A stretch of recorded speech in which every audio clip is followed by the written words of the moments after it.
Good morning, everybody. I'm Mark Kalumba of Group C, reporting on Module 3, the buyer decision process.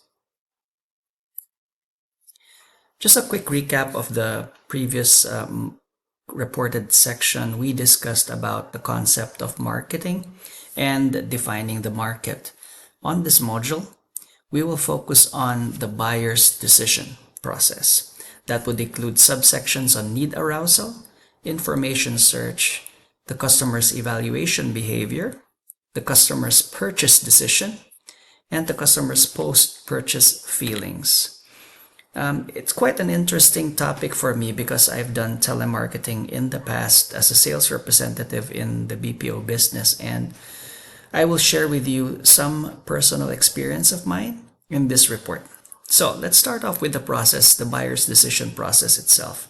Stage by stage, you will see here that it's outlined, starting off with the need arousal, followed by the information research, evaluation behavior, the customer's purchase decision, and the customer's post-purchase feelings. So let's discuss these step by step. Now we're starting off with need arousal. Here is the stage where the buyer recognizes the need for a particular product, defining customers' needs or wants. If it's this could be activated by internal or external stimuli. For example, if the customer is hungry, there's a need to buy food. Or if the customer wishes to work out, there is a need for exercise equipment. Now, on the flip side, if you are a salesman or marketer, external stimuli can include a sales strategy to create a need to lure a buyer. Now, this is where you stir the customer's interest, like selling the need to have a health or life insurance plan by capitalizing the huge cost of out-of-pocket expense. And this is where most salesmen build on the need or create the need to convince the customer to buy the life or health insurance plan. Information research. This is where the buyer seeks information about the product, either through the internet, product catalogs, or window shopping. For example, a teenager shopping for a new pair of sneakers might find info on the best shoe available through sports magazines, word of mouth, phone a friend.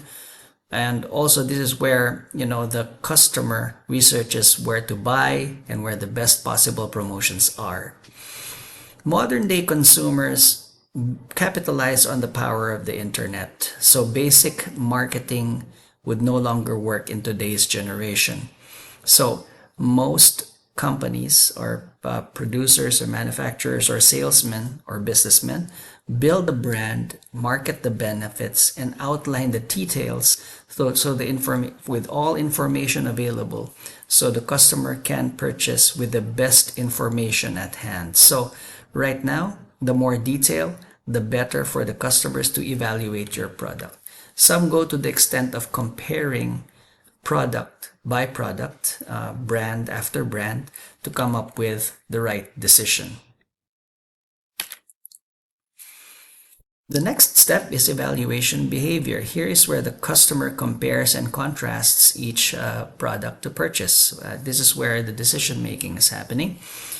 This is where the information gathered in stage 2 helps the customer weigh in on the choices. Here, we talk about customers evaluating quality over looks, comparing looks over quality. Sometimes here is where brand loyalty comes in, and price or cost. Now, sometimes in the evaluation period, budgetary concerns or affordability weighs in. So in this stage, customers think about, how they can or which product they will purchase based on their available resources. And sometimes short term takes the better of the long term, or versus like, for example, buying a large shampoo stock versus a sachet. Again, sometimes budget concerns will dictate which product the customer will buy. The next stage is purchase decision. This is where the customer makes a final decision to purchase after weighing options from the evaluation stage or ranking all of the alternatives. The buyer makes the decision to purchase. Now, the role of the salesperson remains crucial at this stage.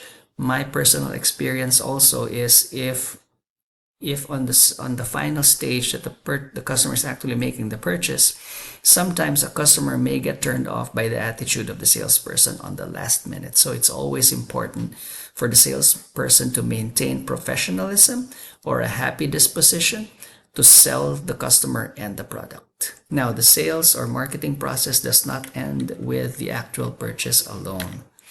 This is a very important item for me, because this is the lifeline of the BPO business for the most part, is post-purchase feelings. And this is where customer satisfaction comes in, and it's defined as, simply, is the customer happy with the product sold? Now, customer satisfaction is important because this is where it weighs in a little bit more. Will the customer buy again? And this is where most of the metrics in the call center side or the sales side weigh in. Net Promoter Score is a gauge or a barometer or a temperature check if your client, number one, will be a repeat customer, or if the customer will actually refer your product to a friend, right? You'll see here on the third bullet, will the customer refer your product or services to a friend? Because this is where the marketing multiplier effect comes in. If you happen to gain a customer that's happy with the product after purchase, that customer will buy again, whether it's the same product or the same store. Bottom line, you will build a customer's loyalty, avoid buyer's remorse. So that customer will continue coming back, and more importantly, will share the feedback about the good experience or the good product she purchased from your store, and will be a personal advocate, will market the same, your product or your store, to a friend or family member, which is the marketing multiplier effect. And again, by making a customer happy post-sale, you gain a customer or a patron for life. My references are reflected on the last slide. I hope you learned a lot on this module, and looking forward to reporting my next segment in Module 6. Thank you so much for your time, everyone.